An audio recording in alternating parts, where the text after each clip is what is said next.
Assalamualaikum warahmatullahi wabarakatuh. Ridha ilah li syafaat Sayyidina Rasulullah Muhammad sallallahu alaihi wasallam wa alihi wa kitab Sayyid Salutina Muhammad Salutina Sayyid Jami' Masyikhina Jami' Masyikhina Syubillah Lahumul Fatihah. A'udzu billahi minasyaitonir rajim. Bismillahirrahmanirrahim. Alhamdulillahi rabbil alamin. Arrahmanir rahim maliki yaumiddin. Iyyaka na'budu wa iyyaka nasta'in. Ihdinas siratal mustaqim. Shiratal ladzina an'amta 'alaihim ghairil maghdubi 'alaihim waladdallin. Bismillahirrahmanirrahim. Sampai ayat 173. Bismillahirrahmanirrahim. Alladzina qala lahumun nasu innan nasa qad jama'u lakum fakhshawhum fazadahum imanan wa qalu hasbunallahu wa ni'mal wakil. Alladzina rupane wong akeh, badalun iku dadi badal minalladzina saking kalimah alladzina qablahu kang tetep ing dalem sadurunge alladzina qala lahum au na'tun utawa na'at. Jadi menjadi badal dari kalimat wala tahsabannalladzina, kalimat alladzina pada ayat 169. Qala kangen dika lahum marang alladzina sapa annasu pira-pira menungso hai Nuaimun tegese Nuaim ibnu Mas'udin, Nuaim bin Mas'ud al-Asja'i. Inan nasa sak temene pira-pira menungso rupane Abu Sufyan wa ashabahu lan pira-pira kancane Abu Sufyan iku qad jama'u teman-teman ngumpulaken sapa Anas laku marang sira kabeh al-jumu'ah ing pira-pira golongan liyas taksilukum drapun supaya ngentekaken sapa Anas ing sira kabeh fasyauhum mongko wedya sira kabeh ing Anas wala ta'tuhum lan aja nekani sapa sira kabeh ing Anas fazadahum mongko nambahi ing alladzina qala lahum. So, apa dzalikal qaulu? Mohon maaf saya ulangi. Innan nasa sak temene pira-pira menungso rupane Abu Sufyan wa ashabahu lan pira-pira sahabate Abu Sufyan iku qad jama'u. Teman-teman ngumpulaken sapa Anas laku marang sira kabeh al-jumu'ah ing pira-pira golongan liyas taksilukum drapun supaya ngentekaken sapa Anas ing sira kabeh fasyauhum mongko wedya sira kabeh ing Anas wala ta'tuhum lan aja nekani sapa sira kabeh ing Anas fazadahum mongko nambahi ing alladzina.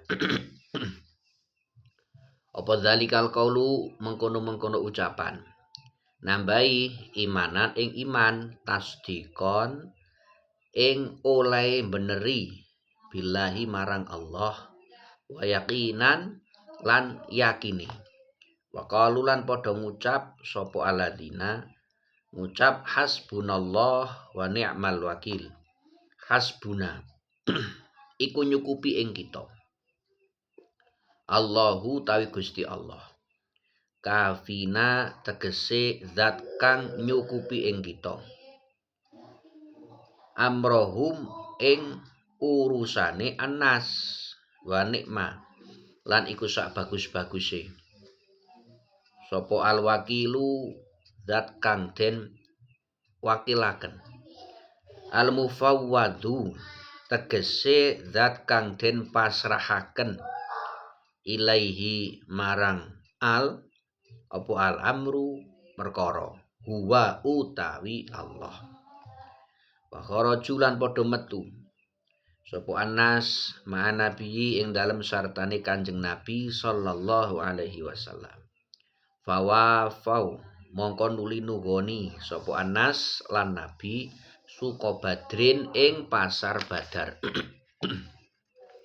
Wa alqa lan nibaaken sapa Allah Gusti Allah arruba ing wedi fi qalbi Abi Sufyan ing dalem atine Abu Sufyan wa ashabi lan pira-pira sahabate Abu Sufyan.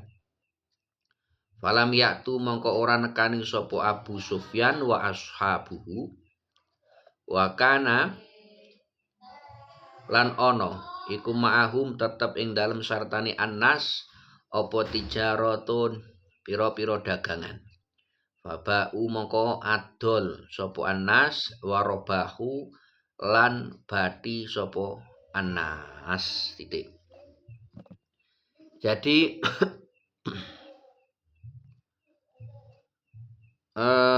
ayat 173 ini masih ada kaitan dengan ayat sebelumnya, yaitu merupakan rentetan satu ayat yang tidak bisa dipisahkan, dimulai dari ayat 169 wala tahsabannal ladzina qutilu fi sabilillahi amwata. Satu rentetan, cuman pada ayat 173 ini Allah membahas pada suatu peristiwa, yaitu Nabi dan para sahabatnya pada saat itu. Yaitu kalau kita lihat kepada tafsir yang lebih terperinci, tafsir yang lebih mentafsirkan atau memperinci tentang isi kandungan ayat ini terjadi pada peperangan Badar yang ketiga. Jadi perang Badar itu ada 3 episode.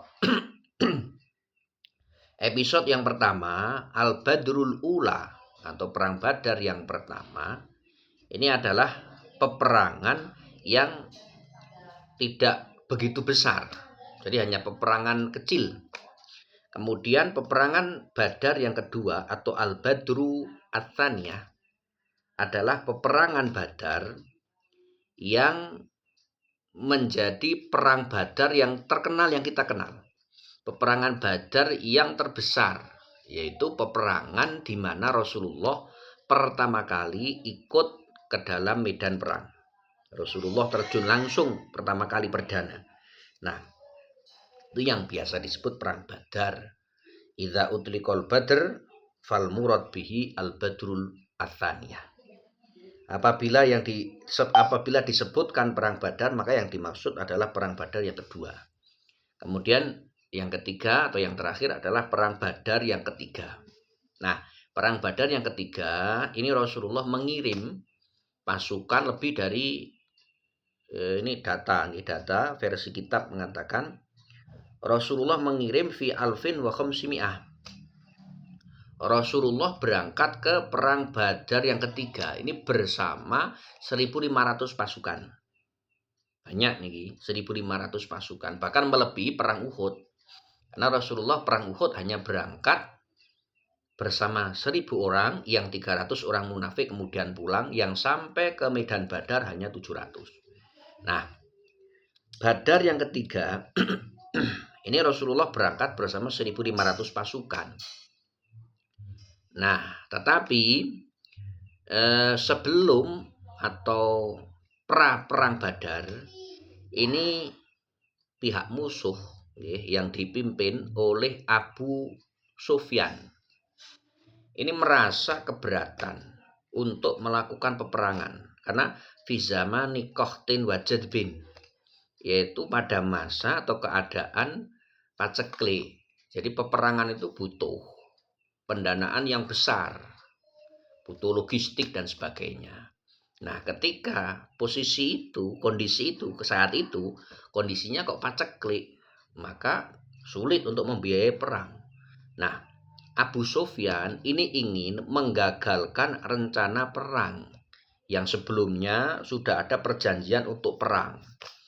Jadi Abu Sufyan ini adalah pemimpin orang-orang kafir Mekah menantang kepada Rasulullah untuk perang lagi.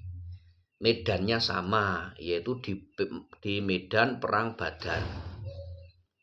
Di medan Perang Badar, sama-sama di Badar. Nah, kejadian Perang Badar ketiga ini terjadi pada tahun 4 Hijriah. Jadi kalau Perang Badar Atsani, Perang Badar yang pertama, mulai dari pertama gitu. Perang Badar yang pertama adalah terjadi pada tahun 1. Badar yang kedua terjadi pada tahun kedua Hijriah. Kemudian terjadi peperangan Uhud, yaitu pada tahun ketiga. Setelah itu, tahun keempat terjadi peperangan Badar Ats-Tsalitsah atau Perang Badar yang ketiga. Nah, pada saat itu karena kondisi Abu Sufyan ingin menggagalkan, tapi moh menanggung malu. Tidak mau Abu Sufyan ini menanggung malu karena menggagalkan perang. Seakan-akan kalau menggagalkan perang itu kan izin. Kayak Amerika kali Israel, Amerika kali Iran. Walaupun berat, perang itu akan dijalankan dengan sangat berat karena logistik yang sangat banyak, kemudian tentara yang nanti akan wafat, mati dan sebagainya. Maka apabila memotong di tengah jalan, mundur dari medan perang, maka akan menanggung malu yang sangat sangat luar biasa. Abu Sufyan seperti itu. Janjane orang mampu mangkat perang. Tapi karena sifat malu itu akhirnya membuat strategi. Yaitu Abu Sufyan mengirim utusan yaitu yang bernama Nuaim bin Mas'ud al-Asja'i. Ini seperti yang disebut di dalam tafsir Jalalain itu Nuaim bin Mas'ud al-Asja'i dikirim oleh Abu Sufyan, dikirim ke Madinah. Tujuannya apa? Tujuannya untuk ngendon-ngendoni. Tujuannya agar supaya umat muslim ini takut dengan ancaman-ancaman yang disampaikan oleh Nuaim bin Mas'ud. Dalam rangka agar supaya, jadi Nuaim bin Mas'ud itu diutus oleh Abu Sufyan agar supaya umat muslim tidak jadi berangkat perang. Akhirnya kan Abu Sufyan ora rumangsa kalah, jadi menggagalkan dari umat muslim. Nah, kemudian diutus dari Mekah. Nah, kejadian ini kemudian direkam oleh Quran dengan kalimat alladzina qala lahumun nasu innan nasa qad jama'u lakum. Orang Abu Sufyan, dari Nuaim bin Mas'ud berangkat ke Madinah. Kemudian Nuaim bin Mas'ud ini menghadap kaum muslimin. Berkata kepada kaum muslimin, "Wahai kaum muslimin, sesungguhnya Abu Sufyan dan orang-orang Mekah ini sudah betul-betul qad jama'u, betul-betul mengumpulkan tentara lias taksilukum agar supaya tentara Abu Sufyan ini menghabiskan kalian, meluluh lantakkan kalian." Jadi peperangan ini biasa zaman dulu, zaman sekarang ini saling gertak. Saling gertak. Cuman caranya beda. Kalau dulu ngirim utusan, kalau sekarang lewat jumpa pers atau lewat media sosial misal contoh. Ada saling gertak lias tak silukum agar supaya Abu Sufyan dan tentaranya menghabisi kalian semua. Fasyauhum, maka takutlah kalian, jangan datang. Jadi yang disebut di Quran itu fasyauhum, maka takutlah kalian kepada Abu Sufyan. Jadi utusan dari Abu Sufyan ini hanya untuk menakut-nakuti saja. Hanya untuk menakut-nakuti saja. Tapi justru tantangan dari Abu Sufyan, gertakan dari Abu Sufyan ini tidak membuat umat muslim ini takut, tidak sama sekali, bahkan menjadikan fazadahum imanan etasdikon billah wa yaqinan. Justru gertakan dari Nuaim bin Mas'ud ini menjadikan umat Islam ini bertambah keimanan, bertambah keyakinan, semakin membara. semakin membara, wa qalu hasbunallah wa ni'mal wakil. Dan mereka mengatakan Allah akan mencukupi kita. Allah akan melindungi kita dari kafir-kafir Mekah. Allah akan menolong kita. Wa kharaju ma'an nabi fawafau suko badrin. Kemudian datanglah tanggal hari yang ditentukan. Artinya sudah jauh-jauh hari Rasulullah dan Abu Sufyan mengadakan perjanjian untuk perang pada tanggal sekian, hari sekian, bulan sekian. Nah, bulan itu di sini disebutkan pada bulan Sya'ban. Bulan Sya'ban tahun keempat terjadilah peperangan Badar. Kalau tanggal tidak disebut nih. Kemudian Rasulullah berangkat ke perang Badar, ke medan Badar. Dan kebetulan di Badar itu zaman dulu itu ada pasar tahunan. Jadi terjadi napa nggih? Di Badar itu kan tempatnya luas nggih. Badar itu tempatnya luas, ada perkampungan, ada pasar. Di mana pasarnya ini pasar tahunan. Jadi mungkin pasar tumpah, tapi siklus tahunan. Ini pada bulan Sya'ban. Dan dilalah ngepasi siklus tahunan itu. Artinya umat muslim ketika berangkat perang itu dilalah di situ juga ada pasarnya, pas kayak buka. Kalau di versi tafsir saya itu 8 hari. 8 hari pada bulan Sya'ban. Nah, ngepasi. Nah, dilalah juga umat muslim itu berangkat perang Badar yang ketiga ini, mereka juga sangu dagangan. Dari Madinah itu berangkat kalau nggawa dagangan. Nah, ternyata sampai ke lokasi mereka tidak menemukan musuh karena musuh sudah takut. Mendok gertaan itu. Tapi mereka tidak datang. Munggur gertak-gertaan itu. Ternyata malah justru mereka yang takut. Kemudian umat muslim mereka berdagang di pasar Badar. Nah, di sini disebutkan farobahu fid dirhamain. Mereka mendapatkan keuntungan 100%. 1 dirham, modalnya 1 dirham, nanti akan kembali 2 dirham. Berarti kan untung bersihnya adalah 100%. Nah, kemudian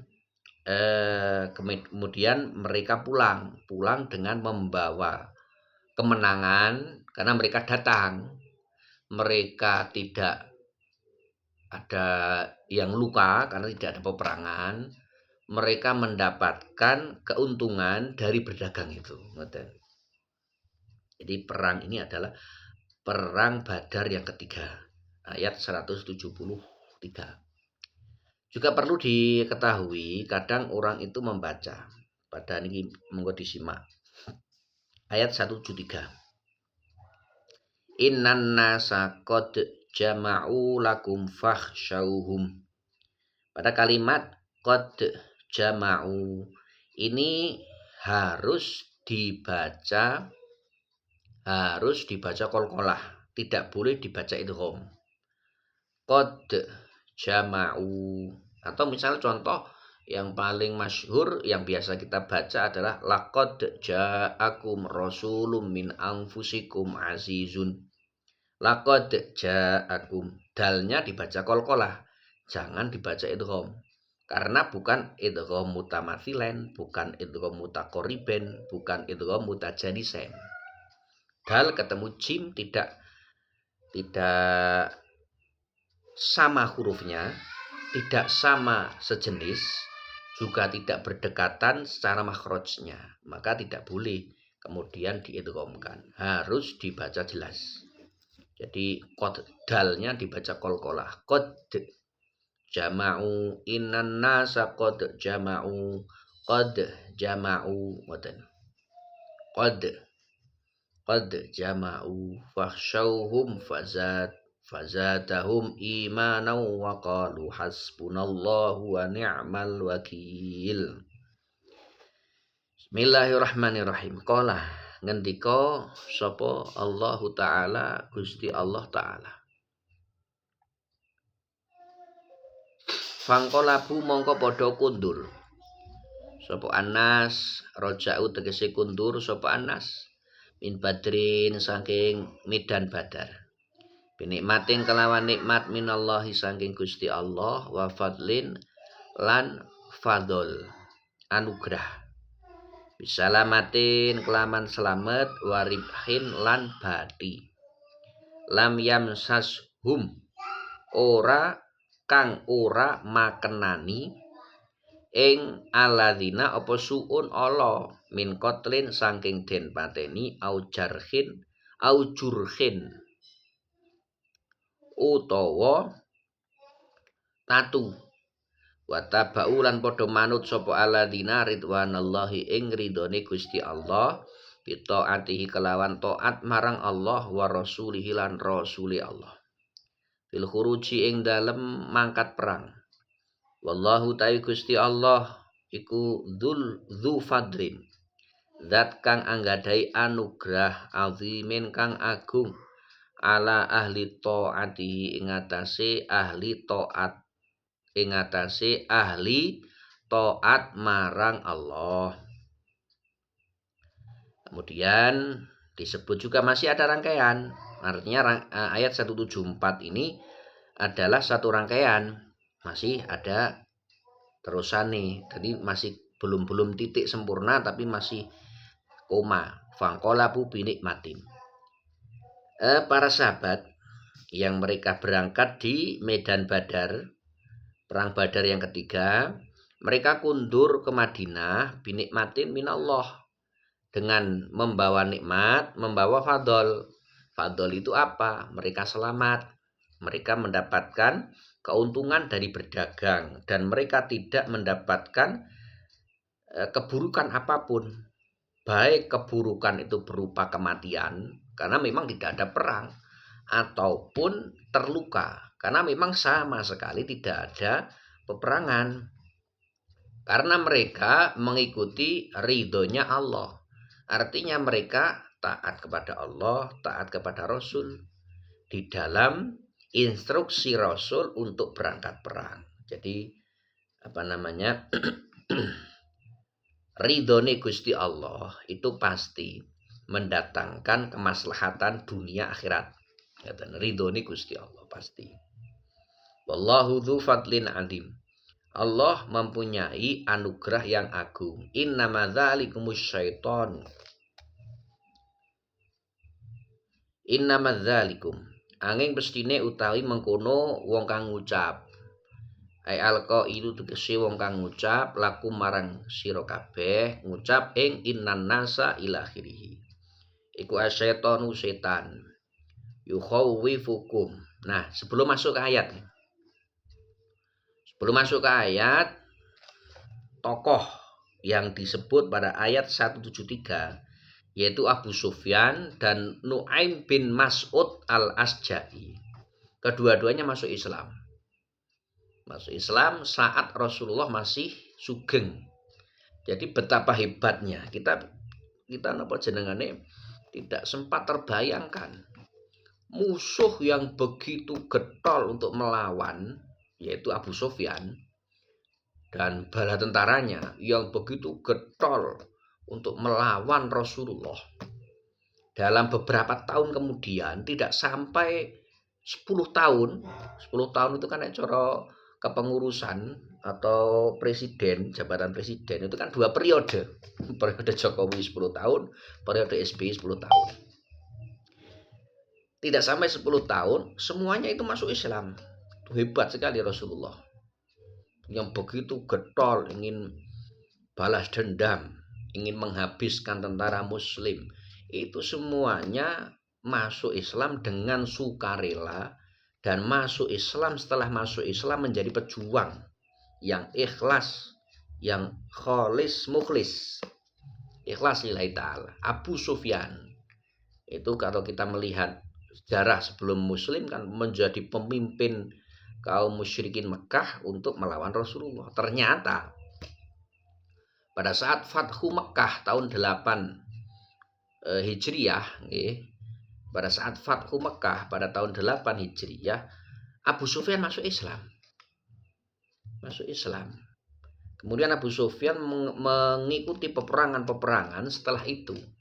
Jadi masuk Islam tidak menjadi munafik, tidak. Tapi begitu ada instruksi perang, berangkat. Sampai ada cerita Abu Sufyan itu tangannya terpotong satu pada saat peperangan Hawazin. Hawazin itu adalah peperangan setelah Rasulullah Fathu Mekah, kemudian Rasulullah menetap di Mekah ini tidak sampai setengah bulan. Ya sekitar kira-kira tidak sampai, ya setengah bulan lah sekitar. Setengah bulan sampai 18 hari pada saat Fathu Mekah. Kemudian berangkat ke Taif untuk memerangi kaum Hawazin dan kaum Thaqif. Nah, ketika berangkat, ini Abu Sufyan langsung ikut perang. Walaupun baru masuk Islam mu'alaf, belum ada sebulan berangkat perang. Dan betul-betul di medan perang itu totalitas, all out. Sampai tangan beliau terputus, Abu Sufyan itu. Karena terkena pedang, tangannya terputus. Nah, terus setelah itu berangkat perang terus. Itu Abu Sufyan. Itu luar biasa. Itu Rasulullah yang tidak bisa ditiru. Artinya kita tidak mampu untuk sampai ke situ. Kemudian ada sahabat yang tadi saya sampaikan juga, Nu'aim bin Mas'ud al-Asja'i. Sahabat Nu'aim ini juga masuk Islam pada saat peperangan Khandaq. Peperangan Khandaq ini terjadi pada tahun 7 Hijriah. Jadi lebih dulu Nu'aim, karena Nu'aim masuk Islam pada perang Khandaq yaitu pada tahun 7 Hijriah, sedangkan Abu Sufyan masuk Islam itu pada saat Fathu Mekah pada tahun 8. Jadi kedua-duanya masuk Islam dan Islamnya semuanya menjadi pejuang semua. Innama dzalikum angin mestine utahe mengkono wong kang ngucap alqailu tegese wong kang ngucap laku marang sira kabeh innan nasa sak temene pira-pira manungsa ilahi iku asyaitan setan yukhawifu hale meden-medeni sapa setan kum ing sira kabeh auliyaahu ing pira-pira kekasihe Gusti Allah al kufaro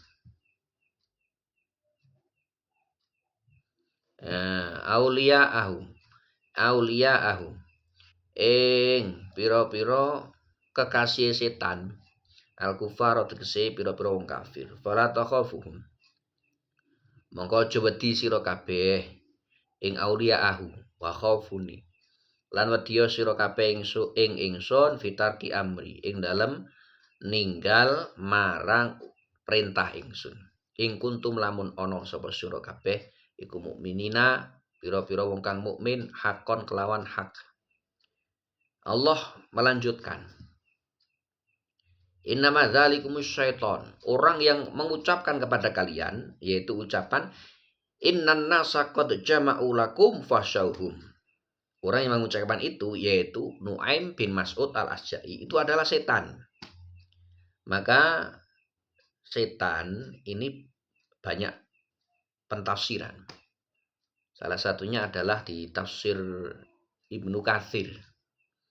Beliau menyebutkan di tafsirnya bahwa setan ini adalah setiap sesuatu yang tamarroda. Tamarroda niku ndulurung, ngejak kepada sifat Allah, ngejak kepada sifat keburukan, mengajak kepada perbuatan-perbuatan buruk namanya setan.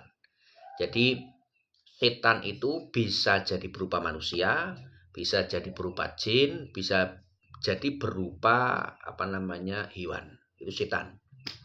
Atau juga bisa didefinisikan sebagai segala sesuatu yang menyakitkan. Segala sesuatu yang menyakitkan, yang merugikan, namanya setan. Merugikan kenapa?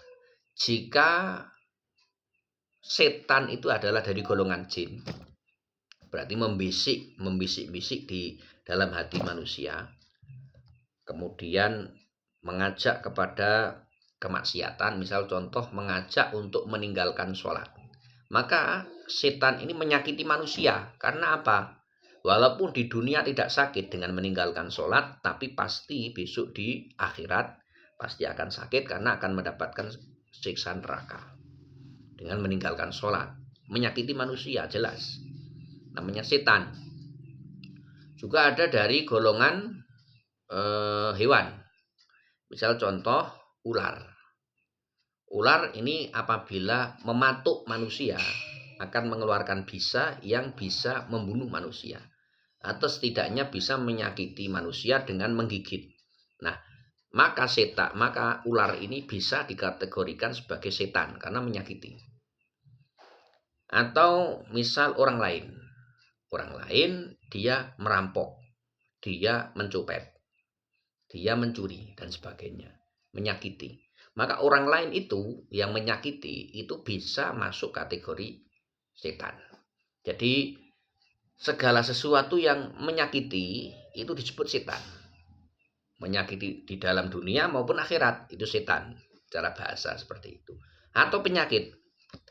Penyakit disebabkan karena bakteri. Nah, maka bakteri itu setan karena menyakiti. Penyakit yang disebabkan oleh virus, maka virus itu dikatakan sebagai setan. Jadi setan itu macam-macam sekali. Maka a'udzubillahi minasyaitonirrajim itu sudah mencakup segala sesuatu, tidak cuma setan dari jin. Bisa dipahami ya. Jadi a'udzubillahi minasyaitonirrajim.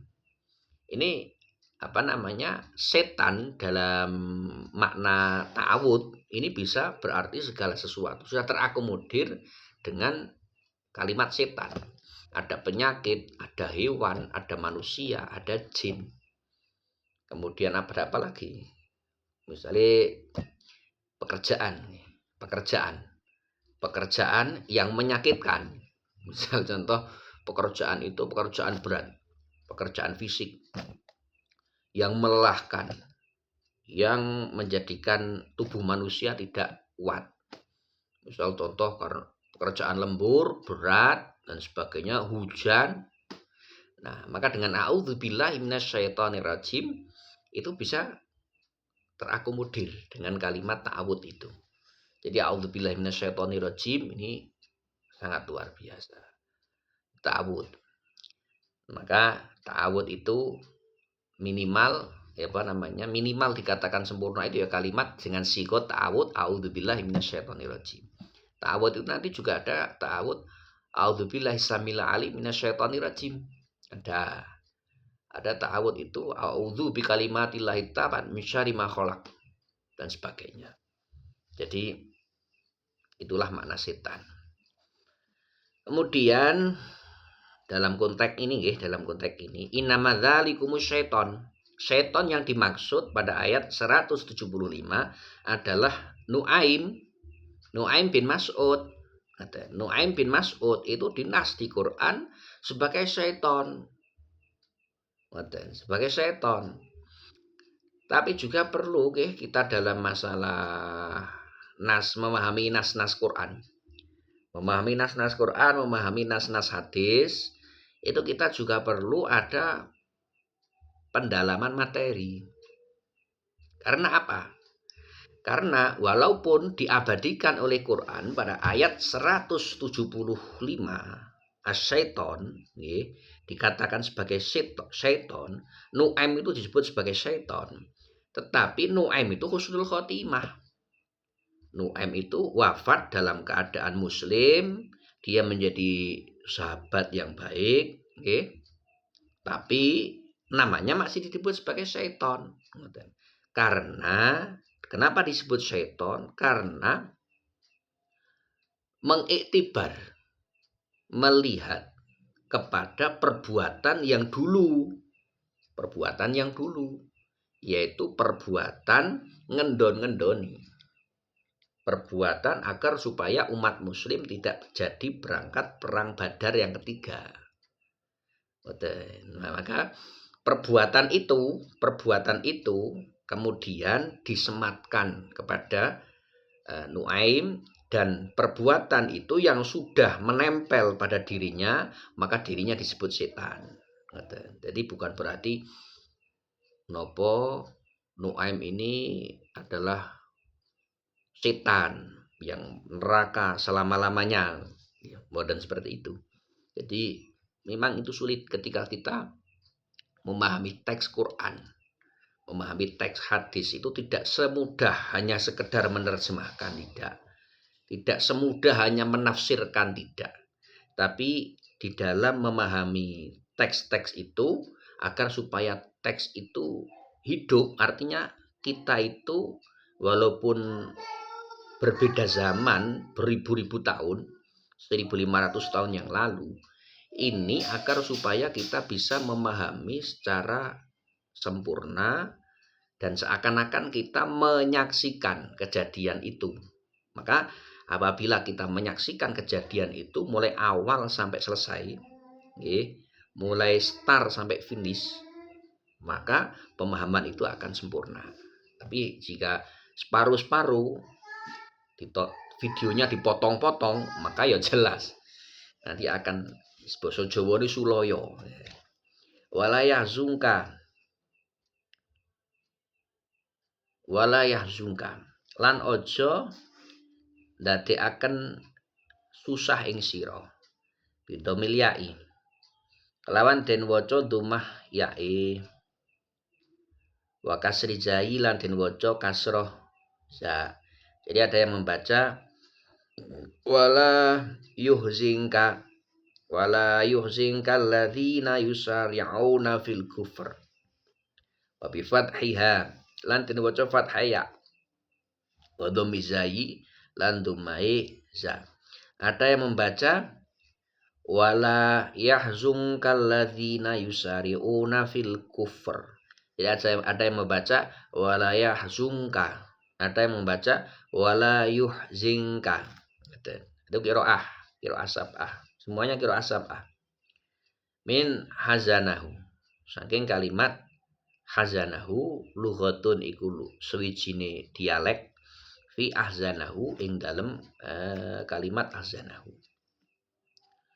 Wala yahzunka ojo ndadekake sedhi ing sira sapa aladina wong akeh yusariuna kang padha kegancangan sapa aladina fil kufri ing dalem kufur yaqauna tegese tumiba sapa aladina fi ing dalem kufur sarian hale cepet binus suratihi kelawan oleh nulung ing kufur wahum utawi aladina iku ahlu Makkah ahli Mekah awil munafikuna utawa pira-pira wong munafik ela tahtamma tegese aja sedih sira likufrihim krana kufure aladina innahum sak temene aladina iku layaduru ora bakal bahayani sapa aladina Allah ing Gusti Allah orang bahayani syai'an ing suwi-wiji bi fi'lihim sebab penggaweane aladina wa inna ma yadurruna lan angin mestine bahayani sapa aladina anfusahum ing pira-pira awak dhewe ne aladina yuridu ngersakaken sapa Allah Gusti Allah ala yaj'ala ing yen to ora ndadekake sapa Allah lahu marang aladina ora ndadekake hadzon ing bagian nasiban tegese bagian fil akhirati ing dalem akhirat al jannah tegese swarga walidzalika mongko krana alasan mengkono yuridullah khadzalahum mongko ngasoraken sapa Allah ing aladina yusariuna walahum lan iku tetep keduwe aladina yusariuna adzabun utawi adzab azimun kang agung finari ing dalam neraka. Wahai Muhammad jangan engkau sedih karena orang-orang yang mereka sangat cepat untuk menolong kekafiran, yaitu ahli Mekah dan orang-orang munafik. Engkau jangan sedih Muhammad oleh kelakuan mereka. Karena sesungguhnya mereka tidak akan membahayakan Allah sama sekali. Justru mereka itu membahayakan diri sendiri. Karena bagaimanapun itu mereka adalah makhluk Allah. Jika mereka melawan Tuhannya, walaupun seolah-olah mereka menang, Amerika misalnya, seolah-olah di dunia ini mereka menang, tapi ketahuilah mereka tetap makhluk Allah, mereka tetap manusia, di mana karena mereka manusia, jika mereka mati nanti akan ada proses peradilan, proses pengadilan Tuhan besok di akhirat. Dan pasti itu akan membahayakan diri mereka.